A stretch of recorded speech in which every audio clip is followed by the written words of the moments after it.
این هفته خبر تو خبر داره براتون از عظمای هراسونی که زور میزنه تا جلوی ریزش بسیجیای ترسیده و گرخیده رو بگیره.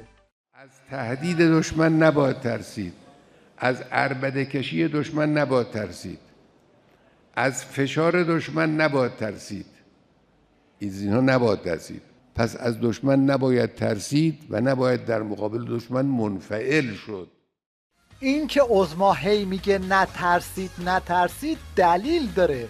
دلیلش همون انبار باروتیه که بیخ گوش آخونداست و چیزی به انفجارش نمونده. 3 تا در یه نیم دهه 3 تا اعتراض بزرگ اجتماعی دارید که هر بار از دفعه بعد توفنده تر و پربسامدتر و خشنتر و آثارش ویرانگرتر. 96 98 1401 به خاطر ترس از همین مردمه که حتی صدای مالکش اعظم یعنی ظریف هم در اومده و اینطوری به دست و پا افتاده. موشک مهمه، به ابوالفضل مهمه، به خدا مهمه، اما مردم مهمترند. باید امید داشته باشیم به آینده، اما آیندهمون رو باید بر اساس واقعیات بسازیم. عظما فکر میکنه با هارت و پورت میتونه خودشو در ببره، اما ته خط باید مشت مردم رو نوش جان کنه.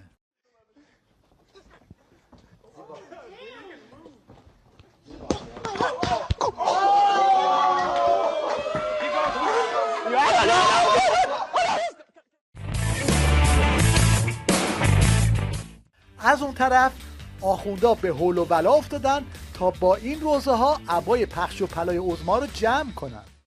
نشان میده این کشور دیکتاتوری نیست، رهبرش هم مردم تعیین میکنند، مجلسش هم مردم تعیین میکنند، رئیس جمهورش هم مردم تعیین میکنند. کجای دنیا یه چنین حکومتی به این شکل مشاهده میکنید؟ خدای نکرده ناشکری نکنیم، خدای نکرده عقب نشینی نکنیم. این یکی هم فکر کرده با این عربده ها میتونه آب رفته رو به جوی برگردونه. فرمان ولی فقیه فرمان ماست، فرمان ما فرمان خداست. اگر کسی در برابر فرمان ولایت فقیه، در برابر فرمان ولایت کوتاهی کند، هو فی حد شرک بالله، این کفر است و این شرک است. ببینید وضع چقدر خراب شده که توی تلویزیونشون اینطوری به جنازه خمینی ملعون لگد میزنن. امام راحل بر موج سوار شد و مردم رو بسیج کرد و حالا بعضیا که اخیراً با جسارت میگن امام مردم هم گول زد و بالاخره اونو رو سر کار گذاشت و اینها. متاسفانه نسل جدید ما، نسل جوانی ما که ندیدن واقعا این مباحث را توی این فضای مجازی و اینا، وقتی خوبم براشون تبیین نشه بعضی چیزا رو باور میکنن. خلاصه ای که این روزا به هر طرف که سر به چرخونی یه پاسدار یا یه آخوند ریزشی میبینی که به شکست آخوندا اعتراف میکنه. بحرانی که جمهوری اسلامی با آن الان مواجه بحران مقبولیت در داخله، به خاطر اینکه خود جمهوری اسلامی مردم رو عادت داده و مردم باورانده که حقتون فقط در کف خیابون میتونید بگیرید، آینده خوشی نخواهد بود مگر اینکه خود جمهوری اسلامی پیش قدم بشه در شکستن این عرف. امروز من دارم میبینم مردم با اونایی که مخالف هستن، خصوصا جوانها، با خود جمهوری اسلامی دارن با ادبیات مطلق حرف میزنن. دقیقاً با این ادبیات جمهوری اسلامی هیچ کاری نکرده، خودمون باعث بانی این عرف شدیم، عرف مطلقی را. عظما و رئیسی میخواستن با تکپای کردن نظامشون خودشون رو از مهلکه در ببرن، اما بعد جوری کله پا شدن.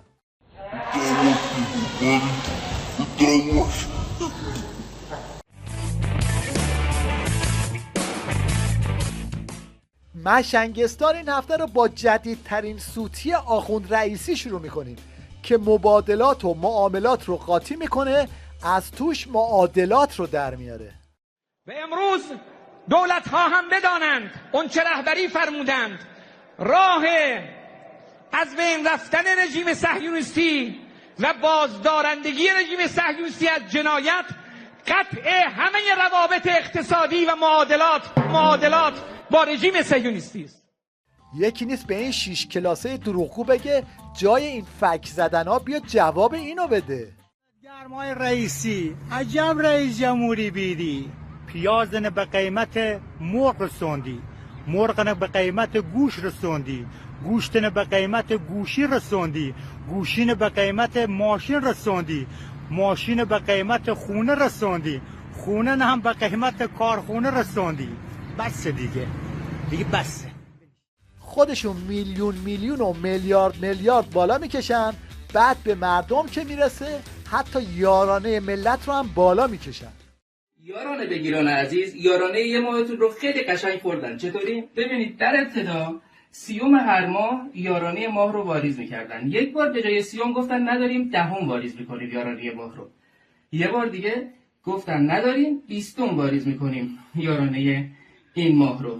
این دفعه گفتن که نداریم 30 واریز میکنیم یارانه این ماه رو. در اصل این 30 باید یارانه این ماه واریز میشد. یعنی این 30 یا باید 2 یارانه بدن یا اگه یکی بدن مال این ماهه و این ماه رو میخورن میره. به خدا اینا شیطون رو. حالا دیگه کارشناسای حکومتی هم مجبور شدن اعتراف کنن که فساد توی این رژیم سیستماتیکه. فساد سیستماتیک است در جمهوری اسلامی. سیستماتیکه یعنی چی؟